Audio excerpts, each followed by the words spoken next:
Bonjour tout le monde, moi c'est Lucas et je suis néerlandais, je suis dans la troisième année de MySoc à ESSB à Rotterdam. And I'm gonna show you in this mini vlog how my exchange looks like here in Paris. And yeah, I hope you're gonna enjoy watching this mini video. So for my exchange I went to France for a multiplicity of reasons. First of all, COVID chances. I was thinking that if I would go to the EU I would have a higher chance of being able to go, and thankfully that happened. The second reason is that I have the ambition to work for the European Union. Knowing French or having sufficient knowledge of the French language really helps in doing that, I figured.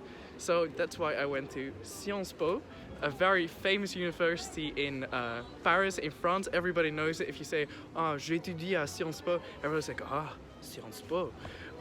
It is very old. It has a high status, a very renowned status. Many of the French politicians, if you check on their Wikipedia page, it says studied at Sciences Po. So yeah, it's a big thing. And it has many pluses, it has many minuses, and I'm gonna list a few for you here.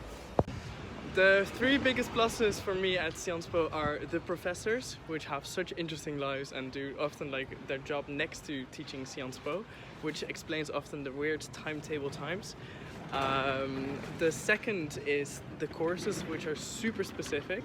And thirdly is the super international and world famous guests that come to Sciences Po to give a speech, like the ex-Brazilian president, the opposition leader of Belarus. They all just come to visit Sciences Po and give a speech.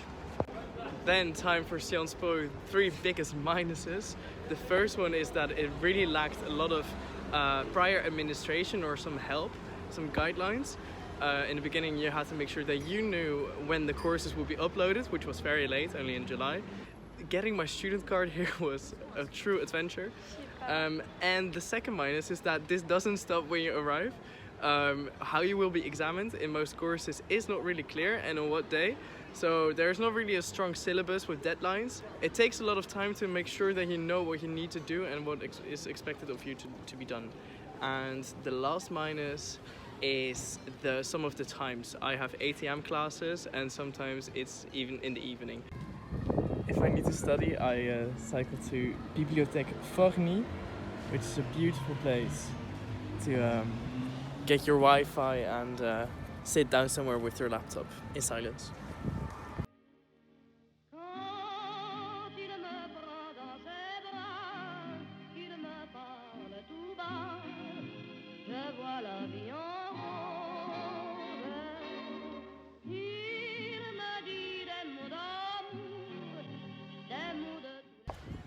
I'm taking 6 courses here at Sciences Po.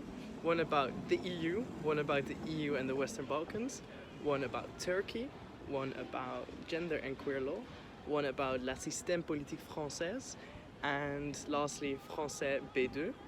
And I would advise you, because I do take the one course in French, to have C1 French before you take a course here in French, because I felt very lost in the beginning, even though I had the B2 exam, which is necessary to follow a course here in French. But C1 will make you feel so much more comfortable in the classroom.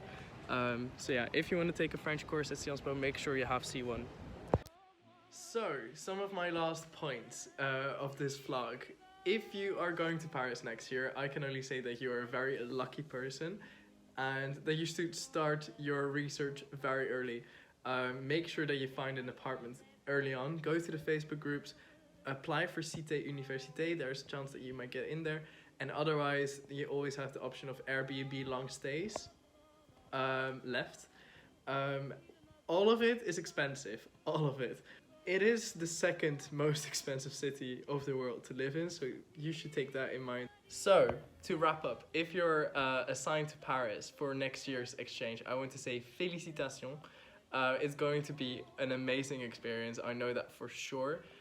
Even though it's not too far away from Rotterdam, it feels like a completely different world already. And make sure that you know some French. The higher your French, the more you'll feel at home. Secondly, make sure that you find your apartment soon. You don't want to be in any late minute struggles here. That's just too problematic. And thirdly, when you're here, try to do everything that you cannot do in, for example, Rotterdam or anywhere else. I have been, for example, going to museums for free. I've been to over 15 museums here, and there are so many fun things to do, to see, to meet nice people from all over the world. It's just going to be so much fun. Merci pour regarder cette vidéo, and if you're going to Paris next year, make sure that you find me and I would love to help you out with any exchange troubles. That's it. Au revoir.